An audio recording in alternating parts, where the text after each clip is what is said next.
returning to the land of giants. This is unbelievable. I'm going back to Jurassic Lake, Patagonia, which is the end of the earth, to try to duplicate the first trip I ever went. I caught 144 rainbow trout that averaged 10 pounds, and we're going to see if they're still there. There's a lot of creatures there. These are guanacos, very closely related to the llama. There's so many critters down there that you don't see in the States, like the northern goose, also the Patagonian fox. This one here is in the dark phase. And then there's flamingos and rheas, the flightless bird, the rheas. The lake's located on a giant cattle ranch, and it's quite a chore to get to the lake from the highway. And it's beautiful. It's barren but beautiful. The lodge is very accommodating. The food is outstanding. The staff is great. They wait on you hand and foot. If you don't have it, they'll give it to you. There's this all powered by solar and propane, because we're in the middle of nowhere. That if you're taking photos of fish, don't stand up and take the photo. Rather just go down. Keep it in the net, ready to take the photo. The guide will probably have a camera, or you'll use your cell phone.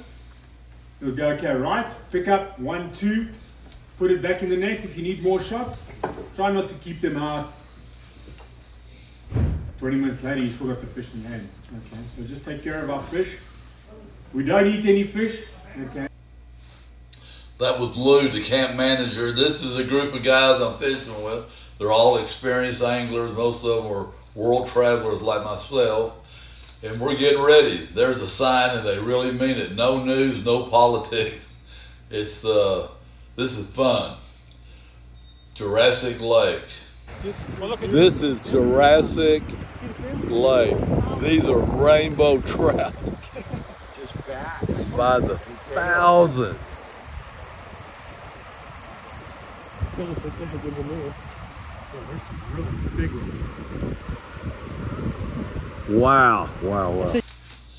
This is the first day. We're wading the shoreline. We're right out in front of the river. There's one river feeding this 20,000 acre lake, and the trout are everywhere. God, this is unbelievable amount of rainbow trout. They were all stocked in 1994. 50,000 of them were put in this lake, and I don't know how many there's in it now. There's no other. Well, I got a hook up. There's a big one. Golly, that was nice. The fishing's incredible here. If you can't catch them here, guys, you better take up ping pong, because this is a catching trip, not a fishing trip. With that being said, they don't bite every day. I mean, they don't bite all day long. You still got to find the right medicine for them, the right spoon or the right fly for them. You can use flies or spoons.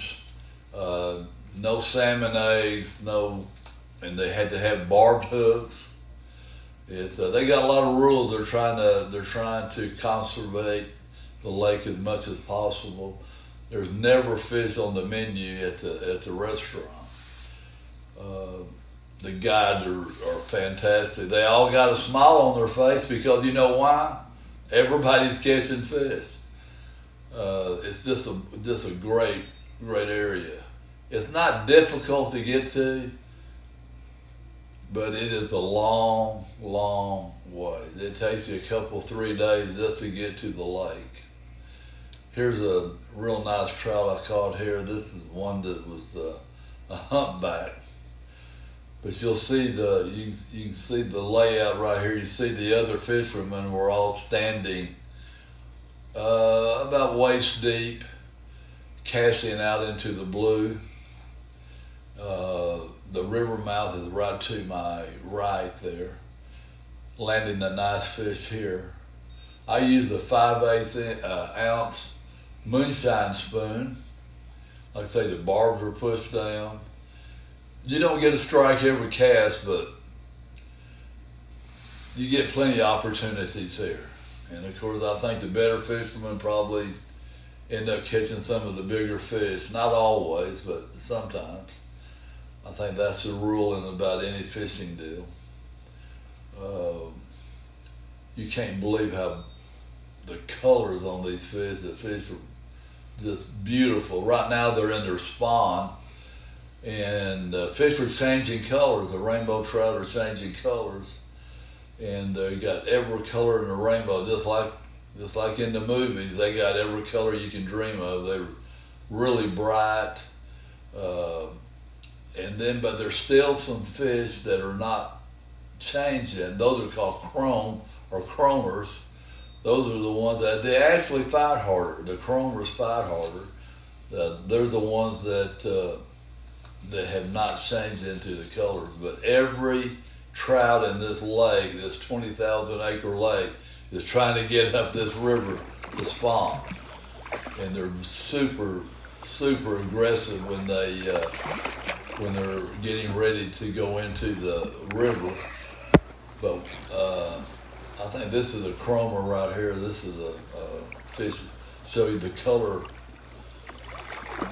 difference on the ones that haven't started the color transformation. They are also, when they do the color deal, their jaw gets weird too. The teeth come more exposed, and they look different. Here's the mouth of the river. You can see that black spot. That's pure rainbow trout. That's just one wave of them. They're waiting for the snow to melt for them to make their move up the river. And when you see how many fish are in the river, it's unbelievable. I don't believe there's anywhere in the world where you'll ever see this many rainbow trout. These are not little rainbow trout. These are big rainbow trout. I mean, honestly, you'll see in the river here, all those little dark spots, and they call this a river. It looks like a creek to me, but they call it a river. It does get larger whenever the snow melts from up in the mountains there. But the fish are stacked on top of each other. There's thousands and thousands of rainbow trout. All the little dark spots you're seeing, those are all rainbow trout, and every one of them is between 7 and 25 pounds. And they're all making this journey up this river. And right up here a little bit further on the film there, you're going to see there's a pool, and it's kind of a resting pool. I call it a resting pool, where the fish get out. They can actually swim right there. This is one of the destinations that we're able to fish. This is all fly fishing here. I'm not big on fly fishing, but on this trip I caught over 60 rainbow trout on fly, which is that's pretty phenomenal for me. I'm not good with. You don't have to be good with the fly rod. You can see by my thumb there, they do have teeth when you're getting the lure out. You just can't believe the colors. The colors are just beautiful. These pictures all show a real calm.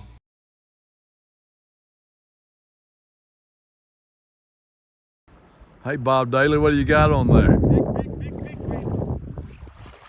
Give me help you? No.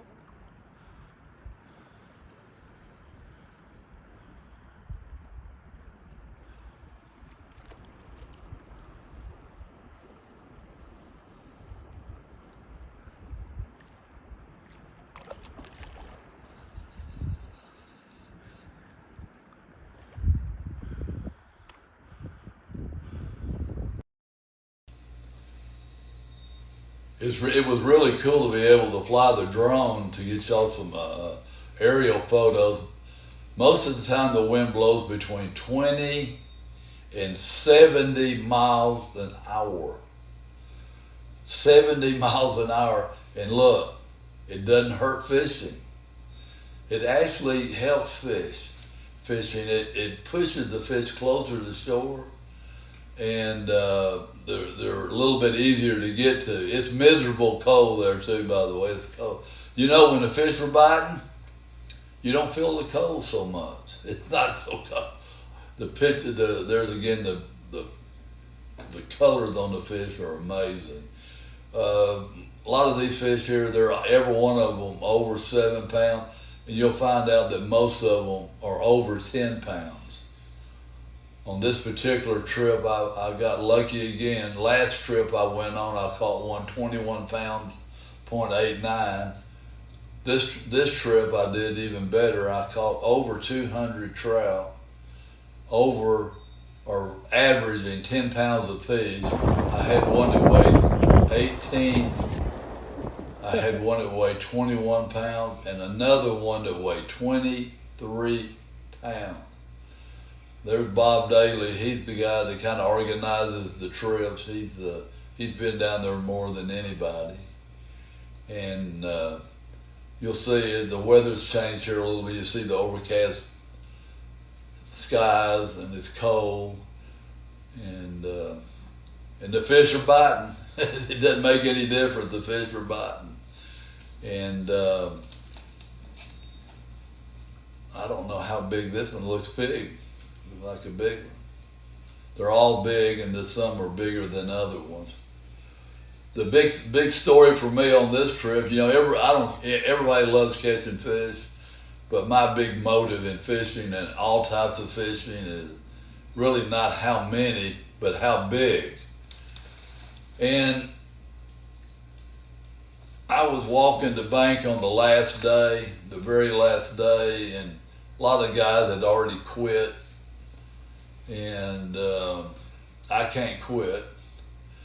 And I sat on a rock, and my back was killing me. I had to go to the doctor over my back, but I was sitting on a rock, and I cast my moonshine spoon as far as I could throw it, and I got bit. And it was a big one. It was the big one.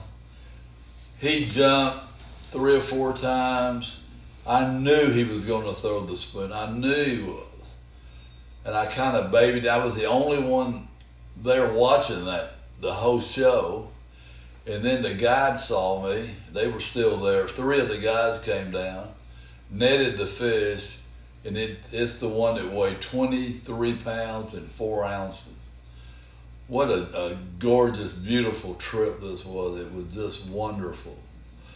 We, like I say, the guys, look how fat some of those fish are. They're fat as a flitter.